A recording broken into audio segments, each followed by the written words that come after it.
Hi hello ನಮಸ್ಕಾರ ವೀಕ್ಷಕರೇ. ಇಂದು ಕಿತ್ತೂರು ಕರ್ನಾಟಕ ಭಾಗದಲ್ಲಿ ಭಾರತ್ ಟೈಮ್ಸ್ ಮೀಡಿಯಾ ನೆಟ್ವರ್ಕಿಂಗ್ ತಂಡದಿಂದ ಭೇಟಿ ಮಾಡಲಾಗಿದೆ. ಭೇಟಿ ಮಾಡಿರ್ತಕ್ಕಂಥ ವಿಶೇಷತೆ, ಭೇಟಿ ಮಾಡಿರ್ತಕ್ಕಂಥ ಮೂಲ ಅಜೆಂಡಾ, ಮುಂಬರ್ತಾ ಇರುವಂಥ ಗ್ರಾಮ ಪಂಚಾಯತಿ, ತಾಲೂಕು ಪಂಚಾಯತಿ, ಜಿಲ್ಲಾ ಪಂಚಾಯತಿ ಚುನಾವಣೆ ವಿಷಯಗಳ ಬಗ್ಗೆ ಭಾರತ್ ಟೈಮ್ಸ್ ಮೀಡಿಯಾ ನೆಟ್ವರ್ಕಿಂಗ್ ತಂಡದಿಂದ ಗ್ರೌಂಡ್ ವರ್ಕನ್ನು ಕೂಡ ನಡೀತಾ ಇದೆ. ಇಂದು ನಾವು ಭೇಟಿ ಕೊಟ್ಟಿರ್ತಕ್ಕಂಥ ಕ್ಷೇತ್ರ ಕಿತ್ತೂರು ಕರ್ನಾಟಕ ಭಾಗದ ಧಾರವಾಡ ಜಿಲ್ಲೆಯ ನವಲಗುಂದ ಅಣ್ಣಿಗಿರಿ ವಿಧಾನಸಭಾ ಕ್ಷೇತ್ರದ ನವಲಗುಂದ ಅಣ್ಣಿಗಿರಿ ತಾಲೂಕು ಪಂಚಾಯತಿ ಇಒ ಕಾರ್ಯನಿರ್ವಾಹಕ ಅಧಿಕಾರಿಗಳಾಗಿರ್ತಕ್ಕಂಥ PR ಬಡೇಖಾನ್ ಅವರವರು ಇಂದು ನಮ್ಮ ಜೊತೆ ಭಾರತ್ ಟೈಮ್ಸ್ ಮೀಡಿಯಾ ನೆಟ್ವರ್ಕಿಂಗ್ ತಂಡದ ವಿಶೇಷ ಸಂದರ್ಭದಲ್ಲಿದ್ದಾರೆ. ಇವರು ಎರಡೂ ಕಡೆ ಕೂಡ ಪ್ರಭಾರವಾಗಿ ಕಾರ್ಯನಿರ್ವಹಿಸ್ತಾ ಇದ್ದಾರೆ, ಹೆಚ್ಚುವರಿ ಅಧಿಕಾರಿಯಾಗಿ ಕಾರ್ಯನಿರ್ವಹಿಸ್ತಾ ಇದ್ದಾರೆ. ಮತ್ತು ನಿನ್ನೆ ಮೊನ್ನಿಂದ ಗ್ರಾಮ ಪಂಚಾಯತಿ ಆಡಳಿತ ಕೂಡ ಮುಕ್ತಾಯವಾಗಿದೆ. ಅದರಿಗೆ ನೋಡಲ್ ಅಧಿಕಾರಿಗಳನ್ನು ಕೂಡ ನೇಮಕ ಮಾಡಲಾಗಿದೆ. ಮುಂಬರ್ತಾದ ಚುನಾವಣೆ ವಿಷಯಗಳ ಬಗ್ಗೆ ಯಾವ ರೀತಿ ಡೆವಲಪ್ಮೆಂಟ್ಗೆ ಪಾತ್ರ ವಹಿಸಬಹುದು, ಯಾವ ರೀತಿ ಚುನಾವಣಾ ವಿಚಾರಧಾರೆಗಳನ್ನು ತಗೋಬಹುದು, ಇವೆಲ್ಲ ಲೆಕ್ಕಾಚಾರಿನಲ್ಲಿ ಅವ್ರ ಜೊತೆ ನಾವು ವಿಶೇಷವಾಗಿರ್ತಕ್ಕಂಥ ಸಂದರ್ಶನ ತೊಗೊಂಡು ಹೋಗ್ತಾ ಇದ್ವಿ. ಬನ್ನಿ ವೀಕ್ಷಕರೇ, ಅವ್ರ ಜೊತೆ ಮಾತನಾಡೋಣ. ಈ ಸಂದರ್ಶನ ಜೊತೆಯನ್ನು ಪ್ರಾರಂಭ ಮಾಡಿಕೊಳ್ಳೋಣ. ನಮಸ್ಕಾರ PR ಬಡೇಖಾನ್ ಅವರವರೇ. ನಮಸ್ಕಾರ ಸರ್. ಚೆನ್ನಾಗಿದ್ದೀರಾ ಸರ್? ಚೆನ್ನಾಗಿದೆ. ತಾವು ಚೆನ್ನಾಗಿದ್ದೀರಾ? ದೇವರ ಆಶೀರ್ವಾದ ಮತ್ತು ಹಿರಿಯರ ಆಶೀರ್ವಾದ. Yes sir. ನನ್ನ ಮೊದಲನೇ ಪ್ರಶ್ನೆ ನಿಮ್ಮ ವೈಯಕ್ತಿಕ ಕಡೆ. ಈಗ ವಯಸ್ಸು ಎಷ್ಟಿರ್ಬೋದು ಸರ್ ನಿಮಗೆ? ನನಗೆ ಈಗ 59 ಆಗಿದೆ ಸರ್.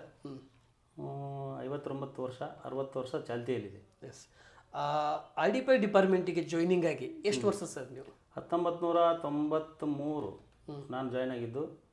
12/8/1993 ನಾನು ಈ ಇಲಾಖೆಯಲ್ಲಿ ದ್ವಿತೀಯ ದರ್ಜೆ ಸಹಾಯಕರಾಗಿ ನಾನು ಇಲ್ಲಿ ಕೆಲಸ ಜಾಯ್ನ್ ಆಗಿದ್ದೇನೆ ಸರ್. ಅಲ್ಲಿಂದ ಇಲ್ಲಿವರೆಗೆ ತೃತೀಯ ದರ್ಜೆ ಸಹಾಯಕರಾಗಿ ಪಂಚಾಯತಿ ವ್ಯಾಪ್ತಿಲ್ಲ ಅಥವಾ ಜಿಲ್ಲಾ? ಇಲ್ಲ, ನಾನು ಜಿಲ್ಲಾ ಪಂಚಾಯತಿಯಲ್ಲಿ ಪ್ರಥಮವಾಗಿ 93ರಲ್ಲಿ ಜಿಲ್ಲಾ ಪಂಚಾಯತಿಯಲ್ಲಿ. ಯಾವ ಕ್ಷೇತ್ರ ಸರ್ ಜಿಲ್ಲಾ ಪಂಚಾಯತಿ? ಧಾರವಾಡ ಅಲ್ಲೇ ಇದ್ದೀರಿ ಈಗಾದ್ರೂ? ಅಲ್ಲೇ ಇದ್ದೀರಿ? ಹೌದು. ಎಸ್. ಹೇಗೆ ಸಾಧ್ಯ ಒಂದೇ ಕಡೆ? ಇಲ್ಲ, ಹೇಗೆ ಸಾಧ್ಯ ಇಲ್ಲ. ನಾನು 2 ವರ್ಷ ಮತ್ತು ತುಮಕೂರಿಗೆ ಅಸಿಸ್ಟೆಂಟ್ ಡೈರೆಕ್ಟರ್ ಆಗಿ ತುಮಕೂರಿನಲ್ಲಿ ಕೆಲಸ ಮಾಡಿದ್ದೀನಿ 2 ವರ್ಷ ಜಿಲ್ಲಾ ಪಂಚಾಯತಿಯಲ್ಲಿ. ತದನಂತರ ಜಿಲ್ಲಾ ಪಂಚಾಯತಿ ಧಾರವಾಡ ಅಧ್ಯಕ್ಷರು ಮತ್ತು ಉಪಾಧ್ಯಕ್ಷರ ಆಪ್ತ ಸಹಾಯಕರಾಗಿ ಕೆಲಸ ನಿರ್ವಹಿಸಿದೆ. ಆನಂತರ ತಾಲೂಕು ಪಂಚಾಯತಿ ಮ್ಯಾನೇಜರಾಗಿ ಕೆಲಸ ಮಾಡಿದ್ದೇನೆ. ಕುಂದಗೋಳ ಮತ್ತು ಧಾರವಾಡ ಮತ್ತು ಧಾರವಾಡ ಜಿಲ್ಲಾ ಪಂಚಾಯತಿ ಇಲ್ಲೆಲ್ಲ ಕೆಲಸ ಮಾಡಿದ್ದೀನಿ. ಈಗ ಸದ್ಯ ನಾನು ಮೇ 2025ಕ್ಕೆ ಅಣ್ಣಿಗೇರಿ ತಾಲೂಕು ಪಂಚಾಯತಿಯ ಅಡಿಷನಲ್ ಕಾರ್ಯನಿರ್ವಾಹಕ ಅಧಿಕಾರಿಯಾಗಿ ಪ್ರಭಾರ ಹುದ್ದೆಯಲ್ಲಿ ಕೆಲಸ ಮಾಡ್ತಾಯಿದ್ದೀನಿ. ಅದೇ ತೆರನಾಗಿ ನವೆಂಬರ್ 14ನೇ ತಾರೀಕಿಗೆ ಮತ್ತೊಂದು ಹೆಚ್ಚುವರಿಯಾಗಿ ನಮ್ಮ ಮಾನ್ಯ ಮುಖ್ಯ ಕಾರ್ಯನಿರ್ವಾಹಕ ಅಧಿಕಾರಿಗಳ ಒಂದು ಆದೇಶದ ಪ್ರಕಾರ ನಾನು ಇಲ್ಲೇ ನವಲಗುಂದ ತಾಲೂಕು ಪಂಚಾಯತಿಯ ಹೆಚ್ಚುವರಿ ಪ್ರಭಾರ ಇಒ ಆಗಿ ಕೆಲಸವನ್ನು ಮಾಡ್ತಾಯಿದ್ದೀನಿ. ಅಣ್ಣಿಗೇರಿ ಮತ್ತು ನವಲಗುಂದ ಎರಡೂ ತಾಲೂಕಿನಲ್ಲಿ ಇಒ ಹೆಚ್ಚುವರಿ ಪ್ರಭಾರದಲ್ಲಿ ನಾನು ಕೆಲಸ ನಿರ್ವಹಿಸ್ತಿದ್ದೀನಿ. ಸರಿ, ಎರಡೂ ಕಡೆ ತಾವು ಪ್ರಭಾರವಾಗಿ ಕೆಲಸ ಮಾಡೋದ್ರಿಂದ ಹತ್ತತ್ರ ಒಂದು 20 ಕಿಲೋಮೀಟರ್ ಜರ್ನಿ ನಿಮಗೆ ಹೆಂಗೆ ಮ್ಯಾನೇಜ್ ಮಾಡ್ತಾರೆ? ಏನಿಲ್ಲ ಸರ್, ಇಲ್ಲಿ ಒನ್ ಡೇ ಇಲ್ಲಿ ಕೆಲಸ ಮಾಡ್ತೀನಿ, ಒನ್ ಡೇ ಅಣ್ಣಿಗೇರಿಯಲ್ಲಿ ಕೆಲಸ ಮಾಡ್ತೀನಿ. ಮತ್ತು ಧಾರವಾಡ ಜಿಲ್ಲಾ ಪಂಚಾಯತಿಯಲ್ಲಿ ಏನಾದರೂ ಕೆಲಸ ಕಾರ್ಯಗಳಿದ್ದರೆ ಅಲ್ಲಿ ಕೂಡ ನಾನು 1 ಅವರ್ ಅಲ್ಲಿ ಕೆಲಸ ಮಾಡಿಕೊಂಡು ಆನಂತರ ಇಲ್ಲಿ ಈ ಕ್ಷೇತ್ರದಲ್ಲಿ ಕೂಡ ನಾನು ಕೆಲಸ ಮಾಡ್ತಾಯಿದ್ದೀನಿ. ಸರಿ, ಈಗ ನಾನು ನವಲಗುಂದ ಕಡೆ ಬರ್ತಾ ಇದ್ದೇನೆ. ನವಲಗುಂದ 2025ನೇ ಸಾಲಿನ ನವಂಬರ್ ತಿಂಗಳಿಂದ ತಾವು ಪ್ರಭಾರವಾಗಿ ಕಾರ್ಯನಿರ್ವಹಿಸ್ತಾ? ಇಲ್ಲ ಸರ್, ನಾನು ನವಂಬರ್ 2025ರಿಂದ ಇಲ್ಲಿ ನವಲಗುಂದದಲ್ಲಿ ಕೆಲಸ ಮಾಡ್ತಾ ಇದ್ದೀನಿ. 2025 ನವಂಬರ್ ತಿಂಗಳಿಂದ ನೀವು ಕಾರ್ಯನಿರ್ವಹಿಸ್ತಾ ಇದ್ದೀರಿ. ಈ 2.5 ತಿಂಗಳ ಮಧ್ಯದಲ್ಲಿ ಯಾವ್ಯಾವ ಅಭಿವೃದ್ಧಿಗೆ ನೀವು ಚಾಲನೆಯನ್ನು ನೀಡಿದ್ರಿ? ಯಾಕಂದರೆ ತಾಲೂಕು ಪಂಚಾಯತಿಯವ್ರದ್ದು ಚುನಾವಣೆ ಕೂಡ ಆಗಿಲ್ಲ, ಬೌಡಿನೂ ಕೂಡ ಆಗಿಲ್ಲ. ಹೌದು. ಗ್ರಾಮ ಪಂಚಾಯತಿ ವ್ಯಾಪ್ತಿಯಿಂದ ಬರ್ತಾರಂಥ ಸದಸ್ಯರುಗಳು ಮತ್ತು ಮಾಜಿ ತಾಲೂಕು ಪಂಚಾಯತಿ ಸದಸ್ಯರುಗಳು ಬಂದ ನಂತರ ಅವರಿಗೆ ಯಾವ ರೀತಿ ಅಭಿವೃದ್ಧಿ ಬಗ್ಗೆ ಚಾಲನೆಗಳನ್ನು ನೀಡಿದ್ರಿ ಈ 2.5 ತಿಂಗಳಿಂದ? 2.5 ತಿಂಗಳಲ್ಲಿ ಕಳೆದ ಒಂದು ಕಾರ್ಯನಿರ್ವಾಹಕ ಅಧಿಕಾರಿಯಾಗಿ ಇಲ್ಲಿ ಮೇಡಮ್ ಕೆಲಸ ಮಾಡ್ತಾಯಿದ್ರು. ಅವ್ರ ಕಾಲದಲ್ಲಿ ನಾವು ಏನು ಸರ್ಕಾರದಿಂದ ತಾಲೂಕು ಪಂಚಾಯತಿಗೆ ಅನಿರ್ಬಂಧಿತ ಅನುದಾನ ಅಂತೇಳಿ ಒಂದು ತಾಲೂಕು ಪಂಚಾಯತಿಯ ಅನಿರ್ಬಂಧಿತ ಅನುದಾನ ಅಂತೇಳಿ ನವಲಗುಂದಕ್ಕೆ 2,20,00,000 ಸರ್ಕಾರ ಅನುದಾನ ನಿಗದಿಪಡಿಸಿದೆ. ಅದರ ಪ್ರಕಾರ ಈಗ ಆಲ್ರೆಡಿ ಗ್ರಾಮ ಮಟ್ಟದಿಂದ, ಗ್ರಾಮ ಪಂಚಾಯತಿಯಿಂದ ಮತ್ತು ಗ್ರಾಮ ಸಭೆ ಮೂಲಕ ಅಭಿವೃದ್ಧಿ ಕಾರ್ಯಗಳು ಎಲ್ಲೆಲ್ಲಿ ಏನು ಕೆಲಸ ಮಾಡಬೇಕು ಅಂತೇಳಿ ನಾವೆಲ್ಲರೂ ಸೇರಿ ಗ್ರಾಮ ಪಂಚಾಯತಿಯಿಂದ ಅವರಿಗೆ ಕೆಲಸ ಕಾರ್ಯಗಳನ್ನು ತೆಗೆದುಕೊಂಡ್ವಿ. ಕ್ರಿಯಾಯೋಜನೆಯನ್ನು ಮಾಡಿ ಈಗ ಆಲ್ರೆಡಿ ಜಿಲ್ಲಾ ಪಂಚಾಯತಿಯಿಂದ ಅನುಮೋದನೆ ಪಡೆದುಕೊಂಡು ಸುಮಾರು ಗ್ರಾಮೀಣ ಮಟ್ಟದ ಎಲ್ಲ ಇವತ್ತು ರಸ್ತೆ ಕಾಮಗಾರಿ ಇರ್ಬೋದು, ಆನಂತರ ಪೈಪ್ಲೈನ್ ಇರ್ಬೋದು, ಕುಡಿಯೋ ನೀರಿನ ವ್ಯವಸ್ಥೆ ಇರ್ಬೋದು, ಆನಂತರ ಈ ಸ್ಕೂಲು ರಿಪೇರ್ಸ್ ಇರ್ಬೋದು, ಅಂಗನವಾಡಿ ಬಿಲ್ಡಿಂಗ್ ಇರ್ಬೋದು, ಕಾಂಕ್ರೀಟ್ ರಸ್ತೆಗಳಿರ್ಬೋದು, ಇವನ್ನೆಲ್ಲನೂ ಕೂಡ ನಾವೀಗ ಮಾಡ್ತಾ ಇದ್ದೀವಿ. ತಾಂತ್ರಿಕವಾಗಿ ನಮ್ಮ ಇಂಜಿನಿಯರ್ ಕಡೆಯಿಂದ ಪರಿಶೀಲನೆ ಮಾಡಿಸಿ ಈ ವರ್ಕ್ಗಳನ್ನು ಮಾತ್ರ ನಾವೀಗ ಆಲ್ರೆಡಿ ಅನುಷ್ಠಾನ ಮಾಡ್ತಾ ಇದ್ದೀವಿ.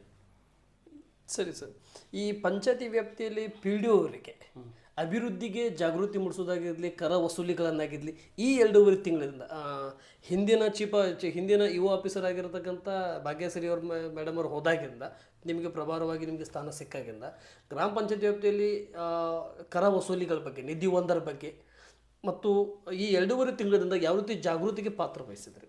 ಇಲ್ಲ, ಪ್ರತಿ ನಾವು 2ನೇ ಶನಿವಾರ ಮತ್ತು 4ನೇ ಶನಿವಾರ ಮಾನ್ಯ ನಮ್ಮ ಸಿ ಒ ಸಾಹೇಬರ ಏನೋ ಒಂದು ನಿರ್ದೇಶನದ ಪ್ರಕಾರ ಗ್ರಾಮ ಮಟ್ಟದಲ್ಲಿ, ಪಂಚಾಯತಿ ಮಟ್ಟದಲ್ಲಿ ವಿಶೇಷ ಈ ಟ್ಯಾಕ್ಸ್ ಆಂದೋಲನ ಕಾರ್ಯಕ್ರಮವನ್ನು ನಾವು ಹಮ್ಮಿಕೊಳ್ತಾ ಇದ್ದೀವಿ.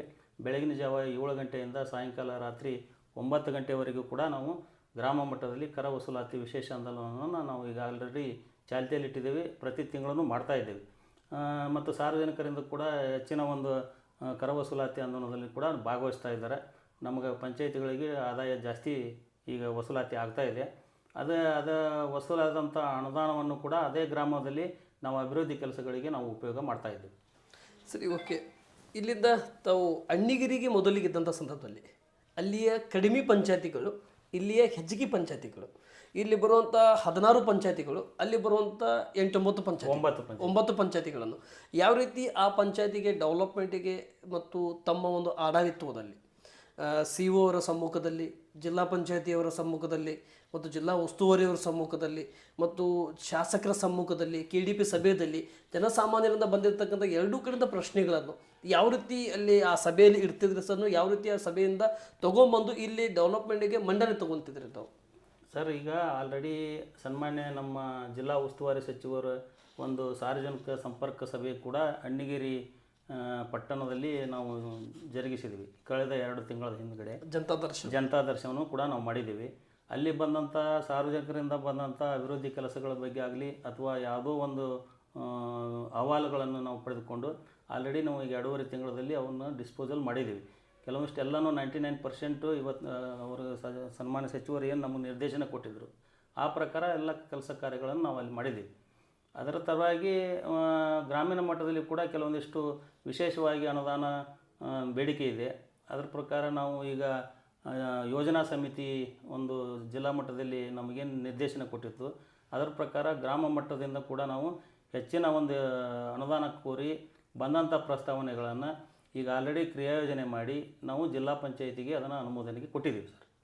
ಸರಿ ಸರ್, ಈ ಆಶ್ರಯ ಮನೆಗಳಿಗೆ ಬಂದಿರತಕ್ಕಂಥ ಬೇಡಿಕೆಗಳನ್ನು ನಿಮ್ಮಂದೂರುಗಳನ್ನು ಬರ್ತಾವ ಸರ್? ಆ ರೀತಿ ಜನಸಾಮಾನ್ಯರು ಯಾಕಂದರೆ ಈಗ ತಾಲೂಕ್ ಪಂಚಾಯತಿ ಜಿಲ್ಲಾ ಪಂಚಾಯತಿಗೆ ಇಲ್ಲ, ತಾಲೂಕ್ ಪಂಚಾಯತಿ ಜಿಲ್ಲಾ ಪಂಚಾಯತಿಗೆ ಇಲ್ಲ, ಗ್ರಾಮ ಪಂಚಾಯತಿಗೆ ಹೋದರೆ ಕೇಳೋದಿಲ್ಲ, ಇವ ಹತ್ರ ಹೋಗುಂಬ ಅಂತೇಳಿ ಅಂಥ ಯಾವುದೋ ಸಮಸ್ಯೆ ಬಂದಿದೆ. ಸಾರ್ವಜನಿಕ ಸಂಪರ್ಕ ಸಭೆಯಲ್ಲಿ ಕೂಡ ಬಂದಿದೆ. ಆನಂತರ ನಮಗೆ ಪ್ರತ್ಯೇಕವಾಗಿ ಸ್ವೀಕಾರ ಆಗ್ತಾ ಇದ್ದೇವೆ ಗ್ರಾಮದಿಂದ. ಅದನ್ನು ಕೂಡ ನಾವು ಸಂಬಂಧಪಟ್ಟಂಥ ಗ್ರಾಮ ಸಭೆಯಲ್ಲಿ ಅದನ್ನು ಮಂಡನೆ ಮಾಡಿ ಅವಕಾಶ ಏನು ಸರ್ಕಾರದಿಂದ ಮಂಜೂರಾಗಿ ಏನು ನಮ್ಗೆ ಮನೆಗಳ ಗುರಿಗೆ ಬರ್ತವೆ ಅದರಲ್ಲಿ ಇವ್ರನ್ನ ಕನ್ಸಿಡರ್ ಮಾಡ್ಬೋದು ಅಂತೇಳಿ ನಾವು ಅವರಿಗೆ ಡೈರೆಕ್ಷನ್ ಕೊಟ್ಟಿರ್ತೀವಿ. ಸರಿ, ಪಿ ಡಿ ಅವರಿಗೆ. ತಾವು ನವಲಗುಂದಕ್ಕೆ ಬಂದು 2.5 ತಿಂಗಳಾಯಿತು. ಆಯ್ತು ಸರ್. ಅಣ್ಣಿಗಿರಿಗೆ ಸರ್? ಅಣ್ಣಿಗೇರಿ ಮೇ 2025ರಿಂದ ಅಲ್ಲಿದ್ದೇನೆ ಸರ್. ಮೇ ಅಂದರೆ ಹತ್ತತ್ರ ಒಂದು 7-8 ತಿಂಗಳಿಂದ. S S. 2 ಕಡೆಯಿಂದ ತಾವು ಮ್ಯಾನೇಜ್ ಮಾಡಿ. ಹೌದು. ಈ ಶಾಸಕರ ನಿಧಿಯಲ್ಲಿ ಇಲ್ಲಿವರೆಗೆ ತಮ್ಮ ಸಮ್ಮುಖದಲ್ಲಿ ಯಾವ್ಯಾವ ಕೆಲಸಕ್ಕೆ ಚಾಲನೆ ಕೊಟ್ಟಿರ್ಬೋದು ಗ್ರಾಮೀಣ ಭಾಗದಲ್ಲಿ? ಗ್ರಾಮೀಣ ಭಾಗದಲ್ಲಿ ಈಗ ಹೆಚ್ಚಾಗಿ ಅವರು ಸಮುದಾಯ ಭವನಗಳನ್ನು ಕೊಟ್ಟಿದ್ದಾರೆ, ಕಾಂಕ್ರೀಟ್ ರಸ್ತೆಗಳನ್ನು ಕೊಟ್ಟಿದ್ದಾರೆ. ಸುಮಾರು ನಮ್ಮ ಸನ್ಮಾನ್ಯ RH ಕೋನರೆಡ್ಡಿ ಸಾಹೇಬರು MLA ಸಾಹೇಬರು ಇದ್ದಾರೆ. ವಿಧಾನಸಭಾ ಕ್ಷೇತ್ರ ನಮ್ಮದು 2 ಅಣ್ಣಿಗೇರಿ ಮತ್ತು ನವಲಗುಂದ ಅವರಿಗೆ ಬರ್ತಾ ಇದೆ. ಪಾಟ ಮತ್ತು ಹುಬ್ಳಿ ತಾಲೂಕು ಕೂಡ ಅವ್ರಿಗೆ ಬರ್ತಾ ಇದೆ. ನಮ್ಮಲ್ಲಿ ಈಗ ಎಲ್ಲ ಅಭಿವೃದ್ಧಿ ಕೆಲಸ ಕಾರ್ಯಗಳನ್ನು ಅವರ ಶಾಸಕರ ಅನುದಾನದಲ್ಲಿ ಕುಡಿಯುವ ನೀರಿನಿರ್ಬೋದು, ಕೆರೆ ಹೋಳು ಎತ್ತುವುದು ಕೂಡ ಇರ್ಬೋದು, ಗಟಾರ ಇರ್ಬೋದು, ರಸ್ತೆ ನಮ್ಮದು ಹೆಚ್ಚಾಗಿ ಮಳೆ ಆದ ಸಂದರ್ಭದಲ್ಲಿ ಕೂಡ ಶಾಸಕರು ತಮ್ಮ ಅನುದಾನದಲ್ಲಿ ಕೂಡ ಕೊಟ್ಟು ರಸ್ತೆ ಸಂಪರ್ಕನ ಜಾಸ್ತಿ ಅವರು ಸಾರ್ವಜನಿಕರಿಗೆ ಅನುಕೂಲ ಮಾಡಿಕೊಟ್ಟಿದ್ದಾರೆ ಸರ್. ಸರಿ ಸರ್, ಈ ಪಂಚಾಯತಿ ವ್ಯಾಪ್ತಿಯಲ್ಲಿ NRG ಯೋಜನೆಗಳನ್ನು ಈಗ ಜಿ ಅಂತ ಬಂದಿದೆ, ಇನ್ನೂ ಜಾರಿಗೆ ಬಂದಿಲ್ಲ. ಈಗ NRG ಕೂಡ ಇದೆ. NRG ಯೋಜನೆಯಲ್ಲಿ ಅಡಿಯಲ್ಲಿ ಪಂಚಾಯತಿ ವ್ಯಾಪ್ತಿಯಲ್ಲಿ ಸ್ವಚ್ಛತೆ ಕಾರ್ಯಕ್ರಮಗಳನ್ನಾಗಿರಲಿ ಮತ್ತು ಗಟರಗಳನ್ನು ಡೆಮೊಲೇಷನ್ಗಳನ್ನಾಗಿರಲಿ, SC/STಗೆ ಬರ್ತಂಥ ಮೀಸಲು ಹಣಗಳನ್ನಾಗಿರಲಿ ಯಾವ ರೀತಿ ಬರುವಂಥ ಬಂದಿದೆ, ಅದಕ್ಕೆ ಯಾವ ರೀತಿ ಕೆಲಸಕ್ಕೆ ತಾವು ಚಾಲನೆ ಕೊಟ್ರಿ?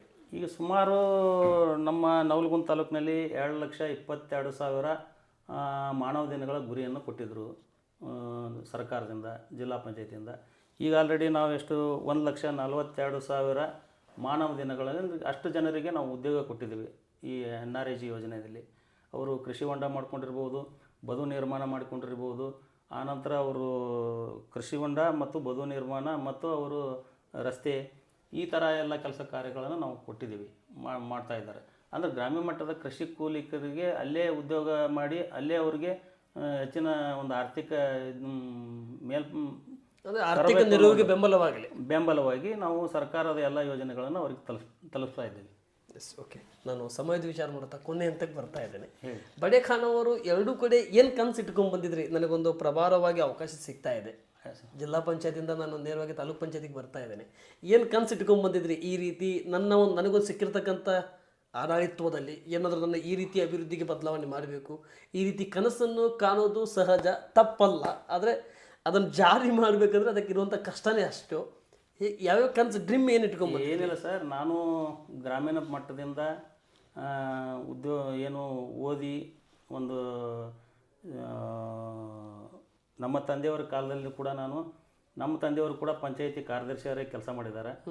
ಈ ಗ್ರಾಮೀಣ ಮಟ್ಟದ ಎಲ್ಲ ಏನು ಕಷ್ಟ ಮತ್ತು ಏನು ಅವರಿಗೆ ತೊಂದರೆಗಳಿದ್ದಾವೆ ಅದನ್ನು ಕೂಡ ನಾನು ಗ್ರಾಮೀಣ ಮಟ್ಟದಲ್ಲಿ ನಾನು ಬೆಳೆದವನು. ಆ ಉದ್ಯೋಗ ಇಟ್ಕೊಂಡು ಹೆಚ್ಚಿನ ಒಂದು ನಮ್ಮ ಗ್ರಾಮೀಣ ಭಾಗದ ಸಾರ್ವಜನಿಕರಿಗೆ, ಕೃಷಿ ಕೂಲಿಕರಿಗೆ ಒಂದು ಹೆಚ್ಚಿನ ಒಂದು ಒತ್ತನ್ನು ಕೊಟ್ಟು ಸರ್ಕಾರದ ಏನು ಸವಲತ್ತುಗಳದವು ಅವ್ರ ಕಡೆ ಇದ್ದಂಥ ಮನುಷ್ಯನಿಗೂ ಕೂಡ ಇವತ್ತು ಮುಟ್ಟಬೇಕು ಅನ್ನೋ ಒಂದು ಅಭಿಲಾಷೆ ನನಗಿತ್ತು. ಮತ್ತು ಈ ಇಲಾಖೆಯಲ್ಲಿ ಕೆಲಸ ಮಾಡೋಕ್ಕೆ ನನಗೂ ಒಂದು ಪುಣ್ಯ. ಈ ಇಲಾಖೆಯಲ್ಲಿ ಸಾರ್ವಜನಿಕರೊಂದಿಗೆ ಒಳ್ಳೆಯ ಕೆಲಸ ಮಾಡೋಕ್ಕೆ ನಮಗೊಂದು ಅವಕಾಶ ಕೊಟ್ಟಿದ್ದಾರೆ ದೇವರು.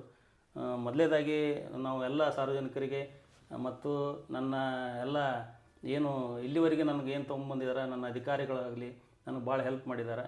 ಅವರಿಗೂ ಕೂಡ ನಾನು ಧನ್ಯವಾದಗಳನ್ನು ಅರ್ಪಣೆ ಮಾಡೋಕ್ಕೆ ಇಷ್ಟಪಡ್ತೀನಿ ಸರಿ ಸರ್, ಈ ಜಲಜೀವನ ಮಿಷನ್ 24x7 ಕುಡಿಯುವ ನೀರಿನ ಸೌಕರ್ಯ ಚಾಲನೆಗಳನ್ನು ಏನು ಪ್ರಾರಂಭ ಆಯಿತು, ಇಲ್ಲಿಯವರೆಗೆ ಇಲ್ಲಿಯ 16 ಅಲ್ಲಿಯ 9 ಪಂಚಾಯತಿ ವ್ಯಾಪ್ತಿಯಲ್ಲಿ ಎಷ್ಟು ಕೆಲಸ, ಟೋಟಲ್ 25 ಪಂಚಾಯತಿಗಳನ್ನು ಸರ್ವೈಂಡಿಂಗ್ ನೋಡಿದ್ರೆ 25 ಪಂಚಾಯತಿಯಲ್ಲಿ ಇಲ್ಲಿ 14 ಪಂಚಾಯತಿಗೆ ಚುನಾವಣಾ ನೋಡಲ್ ಅಧಿಕಾರಿಯನ್ನು ನೇಮಕ ಮಾಡಿದ್ರಿ. ಅಲ್ಲಿಗೆ 13 ಪಂಚಾಯತಿ, ಇಲ್ಲಿ 13 ಪಂಚಾಯತಿಗೆ, ಅಲ್ಲಿ 8 ಪಂಚಾಯತಿಗೆ.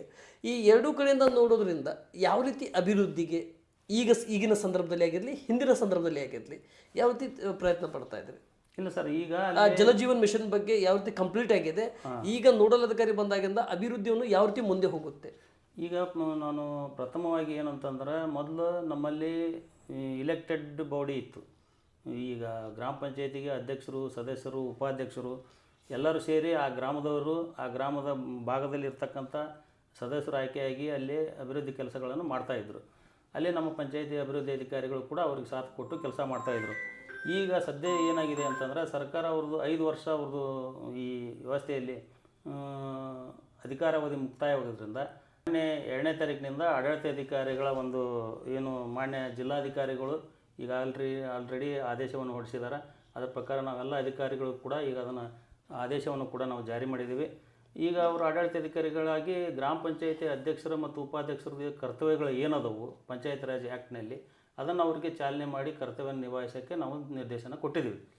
ಸೊ ಅಧಿಕಾರಿಗಳ ಒಂದು ಏನು ಆಗುತ್ತೆ, ಅವ್ರದ್ದು ಇಲಾಖೆ ಜೊತೆಗೆ ಈ ಕೆಲಸನೂ ಕೂಡ ಮಾಡಬೇಕಾಗುತ್ತೆ, ಮ್ಯಾನೇಜ್ ಮಾಡಬೇಕಾಗುತ್ತೆ. ಈಗ ನೀವು ಹೆಂಗೆ ಪ್ರಭಾರವಾಗಿದ್ದೀರಿ ಅವರು ಕೂಡ ಆ ರೀತಿ ಮಾಡಬೇಕಾಗತ್ತೆ. ಸೊ ಈ ದೃಷ್ಟಿಯಲ್ಲಿ ಎಲ್ಲ ಸಾರ್ವಜನಿಕರನ್ನು ಕೂಡ ನಾನು ವಿನಂತಿ ಮಾಡ್ಕೊತೀನಿ, ಎಲ್ಲರೂ ಅಧಿಕಾರಿಗಳಿಗೆ ಒಂದು ಅವ್ರಿಗೆ ಸಾಥ್ ಕೊಟ್ಟು ಅವ್ರ ಕೆಲಸ ಕಾರ್ಯಗಳನ್ನು ಕೂಡ ಮಾಡಲಿಕ್ಕೆ ನಾನು ವಿನಂತಿಯನ್ನು ಮಾಡ್ಕೊತಾ ಇದ್ದೀನಿ. ಥ್ಯಾಂಕ್ ಯು ಸರ್, ತುಂಬ ಧನ್ಯವಾದಗಳು.